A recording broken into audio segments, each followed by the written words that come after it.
Les 3 erreurs à éviter absolument sur Jasmy.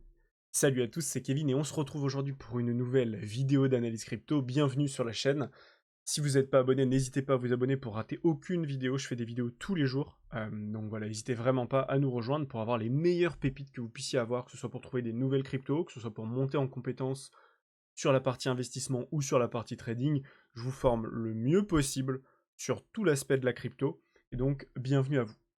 Alors on est parti aujourd'hui dans cette vidéo, on va analyser ensemble les 3 erreurs que je retrouve très souvent de la part des personnes qui me parlent de Jasmy, mais de manière générale d'autres cryptos. On va analyser Jasmy pour exemple. Et donc on est parti tout de suite. Et à la fin de cette vidéo, je vous donnerai également les zones de vente pour Jasmy, quelles sont les zones de vente intéressantes, euh, et est-ce que d'ailleurs c'est intéressant d'acheter Jasmy. Alors on est parti, la première erreur numéro 1. Jasmy peut atteindre 5 $, 10 $, 100 $, 1000 $, puisque d'autres cryptos l'ont déjà fait. Alors ça, c'est quasiment impossible, voire même impossible. Hein. Si on arrive sur 10, 100 et 1000 $, c'est impossible. 5 $, c'est quasiment impossible.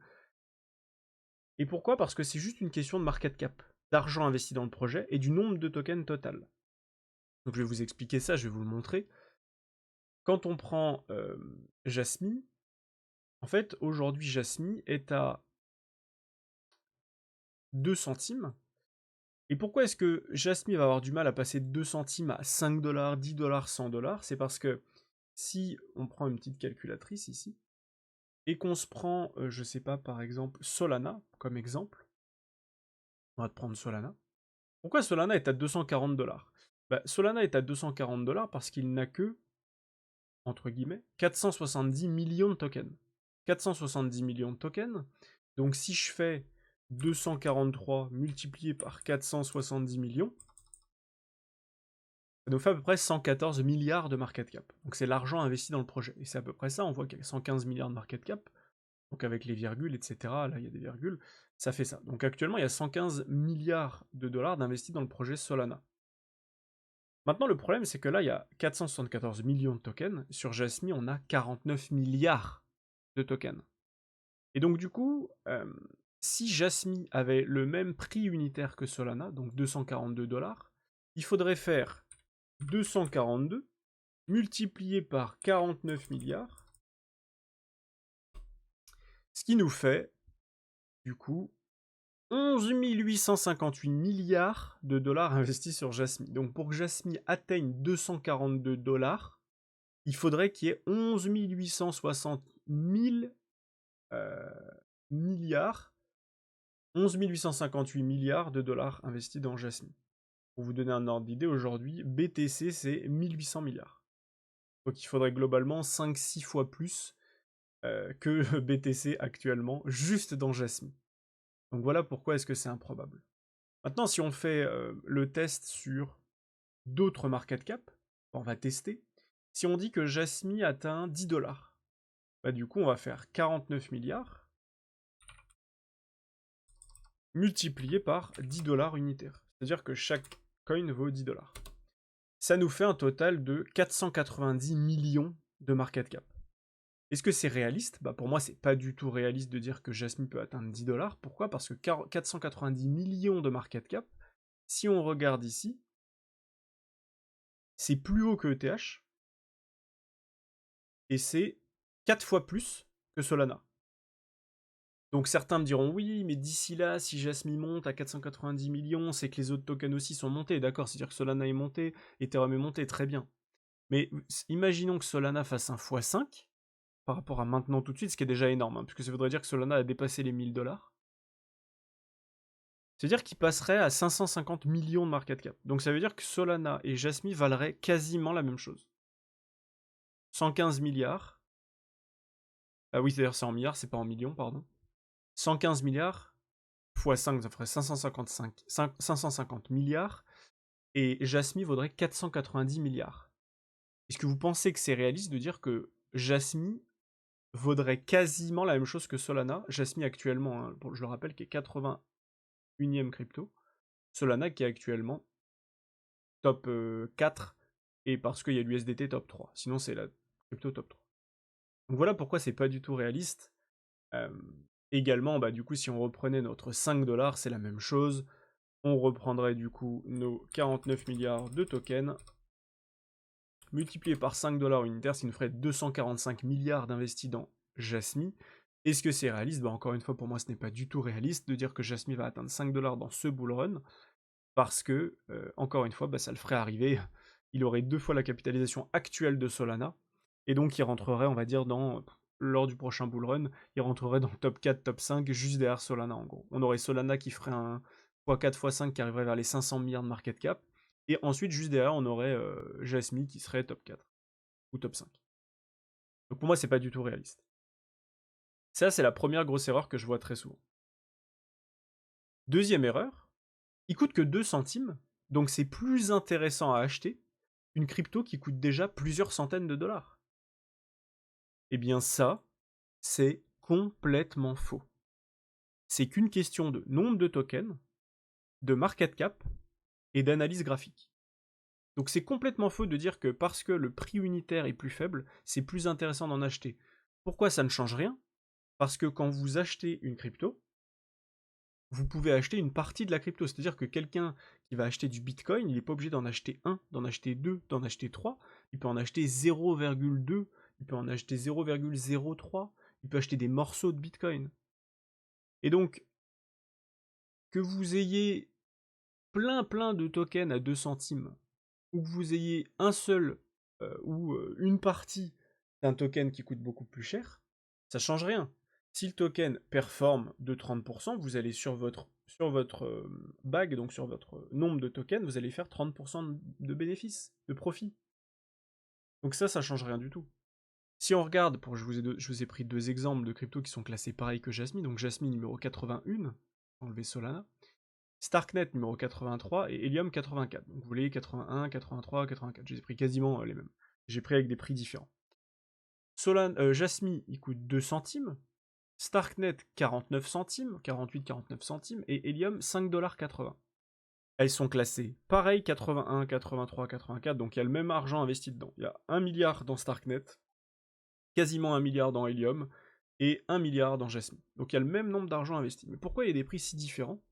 Bah, c'est qu'une question de nombre de tokens. Le Jasmy, il a 49 milliards de tokens. 49 milliards. Donc si on reprend notre calculatrice et qu'on fait 49 milliards multiplié par le prix unitaire, c'est-à-dire 0,02138, on arrive bien à 1 milliard de market cap. Maintenant, si je prends Starknet, Starknet, il n'est pas à 2 centimes, il est à 49 centimes. Pourquoi il est à 49 centimes? C'est parce qu'il y a beaucoup moins de tokens actuellement en distribution. Il n'y a que 2 milliards de tokens en distribués. Jasmy, c'est 49 milliards. Donc du coup, si je reprends bien mon... donc ça fait 2... Tac. Donc 2 milliards de tokens multiplié par 0,4875, on arrive bien à 1 milliard de market cap. Et d'ailleurs, sur Starknet, on voit que l'offre totale est de 10 milliards, donc il y a un problème entre l'offre en circulation actuellement et l'offre totale. Et d'ailleurs, on le voit très bien sur le prix depuis toujours. On voit que le prix est en train de s'effondrer beaucoup plus que d'autres. Pourquoi? Parce que, eh bien, on a une grosse pression vendeuse, on a beaucoup de tokens qui sont libérés, et l'offre dépasse la demande, on n'a pas une demande suffisamment conséquente pour retourner le prix. Alors maintenant, il faudrait faire des recherches complémentaires, et si vous voulez, si ça vous intéresse que je fasse une recherche complémentaire sur Starknet, mettez-le moi en commentaire, ce sera avec plaisir. Mais là, pour l'instant, ce que l'on voit, c'est que c'est pas du tout intéressant. Et enfin, on va faire le dernier test avec Helium. Donc Helium qui est à 5,76$, donc on pourrait dire, ouais, mais 5,76$, je vais en posséder moins. Mais ça change rien en fait. Déjà en termes de market cap, il y a beaucoup moins de tokens. Jasmy c'est 49 milliards de tokens, là c'est 170 millions de tokens, donc il y a moins de tokens. Donc si je fais 170 millions multiplié par 5,76, on arrive bien à notre 1 milliard de market cap, 979 millions. Voilà, un tout petit peu moins puisqu'il est classé un petit peu moins bien. Et du coup, si on vérifie ici en termes de performance, ben on a quoi? On a Helium qui ici est à 5,80$, son ATH est à 50$, bah, s'il revient à son ATH, il aura fait quasiment x10. Jasmy, bon pour le coup, s'il fait x10, il passe de 2 centimes à 20 centimes, donc il reviendrait à peu près ici. Donc, en fait, si on zoome en monthly, On va même zoomer en ça. Là, on voit qu'en une année, on n'a jamais dépassé les 4 centimes. Donc ça change rien en fait, parce que si je passe de 2 centimes et que je fais x10, je vais passer de 2 centimes à 20 centimes, c'est tout. Mais j'aurais fait x10. Sur Helium, je serais passé de 5 dollars et quelques à 50 dollars et quelques. Donc ça, c'est la deuxième grosse erreur. Erreur numéro 3. Il va dépasser forcément son ATH, où il y a de grandes chances qu'il dépasse son ATH, parce que c'est un gros projet. Il y a une grosse hype autour du projet, donc c'est sûr, il va dépasser son ATH. Bah, en vérité, c'est très peu probable. Et pourquoi? Parce que c'est une question de tokenomics. Et donc ça va être un facteur un peu plus avancé. Donc pour les gens qui sont débutants, il va falloir bien suivre. C'est une question d'inflation du nombre de tokens depuis sa création. Qu'est-ce que ça veut dire? Ça veut dire que Jasmy, quand il est sorti, on n'a pas distribué 100% des tokens instantanément. C'est-à-dire qu'on n'a pas mis sur le marché 50 milliards de Jasmy instantanément sur le marché. On en a mis beaucoup moins.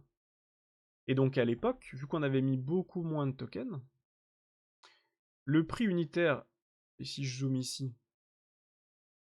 le prix unitaire il a pu monter fortement, sauf qu'il y avait très peu de, de tokens distribués. Donc le moindre token qui était échangé pouvait s'échanger très cher. Et ensuite on a distribué plein de tokens. C'est un peu comme dans d'autres choses, si demain vous avez des voitures de collection, des cartes de collection, je sais pas, des timbres, etc. Bah, vu qu'il y en a très peu, ça coûte très cher pour en posséder un. Mais si d'un coup vous dites, ok, bah, ces voitures de collection, ou ces cartes de collection, ou ces timbres, etc., je décide d'en recréer plein de nouveaux, j'en ressors plein de nouveaux de l'usine, bah, le prix unitaire il va faire que chuter. C'est comme si vous prenez le chiffre d'affaires réalisé par la vente de, je sais pas, on va dire n'importe quoi, de Lamborghini, d'une Lamborghini en particulier, ou je sais pas, on va faire 200, 300, 400, 500 modèles. Et si vous prenez le chiffre d'affaires de toutes les Clio qui sont vendues dans le monde, bah au final vous allez faire beaucoup plus de chiffre d'affaires, je pense, avec les Clio. Pourtant le prix unitaire de la Clio coûte beaucoup moins cher. Mais c'est juste que vous allez en vendre tellement que la différence va être colossale. Et bien c'est exactement ce qui se passe sur Jasmy. On a distribué énormément de tokens, donc au total on a rentré beaucoup plus d'argent qu'à l'époque, et ça on le voit ici dans Market Cap. Si je regarde à l'époque, ici quand on était très bas, on va regarder ici. Bon, ici on n'a pas les chiffres de capitalisation, mais on voit qu'ici on est monté 500 millions, et au maximum on est monté à 1 milliard 32 millions de market cap.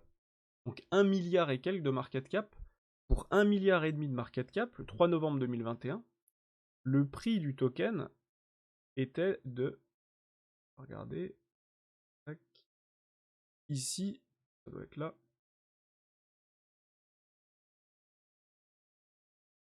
Il était de 28 centimes. 28 centimes, ici, on avait 1 milliard d'investis dans le projet. 28 centimes. Aujourd'hui, on est à 2 milliards. On est à 2 centimes, donc pas à 28 centimes, on est à 14 fois moins, on est à 2 centimes. Et à 2 centimes, on a déjà 1 milliard d'investis dans le projet. Donc maintenant, on a quasiment tous les tokens qui ont été distribués, donc on n'aura plus de décorrélation entre les deux. Mais on voit bien que market cap, à l'époque, pour 28 centimes unité, on était à 1 milliard et demi. Aujourd'hui, on est déjà à 1 milliard d'investis dans le projet, et on n'est qu'à 2 centimes. Donc ça veut dire que déjà, si on veut revenir à 28 centimes, comme à l'époque, il va falloir donc faire, par rapport au prix d'aujourd'hui, il va falloir faire à peu près un fois 12, on va dire un fois 14, fois 12, fois 14.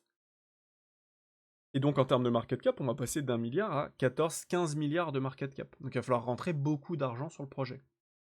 Parce que actuellement c'est 80, et quand on regarde 15 milliards, bah, on voit direct, hein, aujourd'hui c'est top 10. Hein. Alors bien sûr, d'ici là, il y aura beaucoup d'argent qui seront rentrés sur beaucoup d'actifs, c'est sûr, donc beaucoup d'actifs auront dépassé les 10-15 milliards, mais quand même, il faudrait qu'ils fassent un sacré bond. Peut-être qu'on aura les 30 ou 40 meilleurs cryptos qui seront déjà à 10 milliards de market cap. Donc c'est-à-dire qu'elle passerait de 80e à 40e crypto, voire 30e crypto au monde. Ça paraît compliqué. C'est possible, bien évidemment, mais là on parle juste de si Jasmy réatteint les 28 centimes. Donc voilà les 3 erreurs les plus importantes. Maintenant, on va voir, ce qui vous intéresse, je pense, c'est les zones de vente qui sont réalistes. Et donc, du coup, pour ça, direction le graphique. Alors, Jasmine, qu'est-ce qu'on a de beau? Alors, Jasmine, on va regarder un petit peu tout ça. Donc là, on voit qu'en mèche, on a alors... Clac, on a en mèche même dépassé 28 centimes, on est allé à 34-35 centimes en mèche. Ça, c'est plutôt une bonne nouvelle. Là, c'est 35 centimes.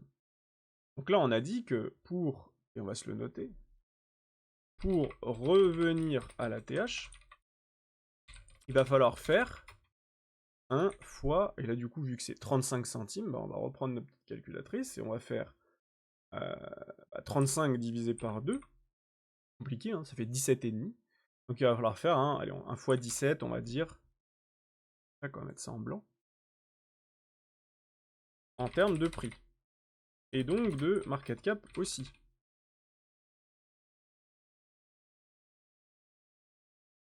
Donc pour passer de aujourd'hui à ATH, tac, on va décaler ça. Normalement ça doit être pas mal ici. D'accord, ok. Il va falloir faire 1 fois 17. Donc on peut vérifier avec ça. C'est bien ça. Fois 16 et quelques. Fois 16, enfin bref, fois 16,8. Donc fois 17. Juste pour revenir à l'ATH. Donc maintenant, est-ce que c'est réaliste de dire qu'une crypto qui est déjà 80e, qui a déjà 1 milliard d'investis dans le projet, va faire 1 fois 17? Bah non, c'est peu probable. Donc maintenant, qu'est-ce qui est réaliste en termes de prix de vente? Alors, premier objectif réaliste, bah, c'est ici, on voit qu'on a un sommet qui est le dernier sommet descendant important de notre dynamique baissière. Et donc ici, c'est le dernier sommet intact aux alentours des 5 centimes. Aujourd'hui, on est à 2 centimes. Si on vient à 5 centimes, bah, c'est déjà une zone intéressante. Donc est-ce que c'est une zone de vente?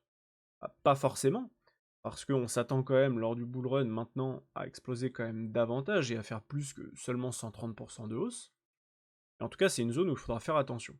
Première zone où il faut faire attention, donc ça, ici, on pourrait se le noter. Tac, on va se le noter, la zone de liquidité importante. Pas de TP, mais attention, donc on se le note juste là. Maintenant qu'on a vu ça, qu'est-ce qu'on peut faire? On peut prendre le point haut, le point bas de tout ce mouvement, et chercher nos zones de Fibonacci. Première zone de Fibo, 0,382. Deuxième zone, 0,618. Ça, c'est nos deux zones qui sont extrêmement pertinentes sur Jasmine. Donc en termes de vente, ça représente les 13 centimes, et ici les 21 centimes. Et déjà, on est sur quelque chose de très réaliste. Pourquoi? Parce que si on a un Jasmine qui passe de 2 centimes à 13 centimes, ça fait déjà un x7 à peu près, x6,5 x7. Et s'il passe de 2 centimes à 21 centimes, ça fait un x10, c'est facile. À peu près, bien évidemment, j'arrondis. Et donc là, on a déjà une zone de TP importante sur Jasmine, aux alentours des 13 centimes et demi, et une zone de TP importante sur les 21 centimes et demi sur Jasmine. Voilà les deux zones extrêmement importantes. Maintenant, si on veut faire de la confluence avec d'autres indicateurs, on pourrait ici imaginer une AB égale CD, juste là. Donc imaginons qu'on parte d'ici, si on ne recorrige pas avant. C'est possible qu'on corrige, mais on arriverait aux alentours des 6 centimes à peine. Ok, c'est pas terrible. Maintenant, si on fait ça, ça, hop, là en termes de zone de vente, on a une grosse zone de vente ici entre le niveau des 5 et des 6, juste là. Et donc ce qui correspond encore une fois à toute notre zone d'influence là-dedans. Donc ici on peut mettre ça en jaune. Là, on va enlever notre ligne médiane. Et donc globalement on a une zone ici qui est extrêmement intéressante. Et ça ici c'est notre zone de extension. Beau retracement, je vais me le noter comme ça, c'est pour moi personnellement. Et donc voilà nos différents niveaux qui nous ramènent à chaque fois vers cette zone. Bien sûr, le marché peut aller plus haut, bien sûr, le marché peut aller plus bas, mais en tout cas, on a une grosse zone ici qui nous appelle forte entre les 13 centimes et les 22 centimes. Et si ici vous vous attendiez à ce que je vous annonce des 1 $, des 5 $, 10 $ ou autre chose, c'est que vous avez un manque de compétences et de connaissances sur vos, vos, vos recherches de top de marché. Et donc ce que je vous conseille dans ce cas-là, c'est si vous voulez monter en compétences et vous former, c'est prendre rendez-vous avec moi directement dans mon agenda, le lien est dans la description. Si vous voulez prendre rendez-vous avec moi, vous cliquez sur le lien, vous prenez rendez-vous dans mon agenda, j'ai quelques dispos un peu tout le temps. Et là, je suis en train de constituer des groupes de travail de 3 à 5 personnes globalement. Et donc, si vous voulez vraiment monter en compétence dans les prochaines semaines rapidement pour pouvoir faire de ce bull run une réussite totale, prenez rendez-vous maintenant. Et nous, on se retrouve de l'autre côté. Donc écoutez, j'espère que cette vidéo vous a plu. Si c'est le cas, n'hésitez pas à vous abonner et à mettre un gros pouce bleu en bas de cette vidéo et à me dire en commentaire ce que vous en avez pensé et quelle est la prochaine crypto que vous voulez que j'analyse comme ça avec les erreurs à éviter et également les points de vente qui seront réalistes et importants. Je vous souhaite une belle journée et je vous dis à très vite pour une prochaine vidéo. Ciao ciao.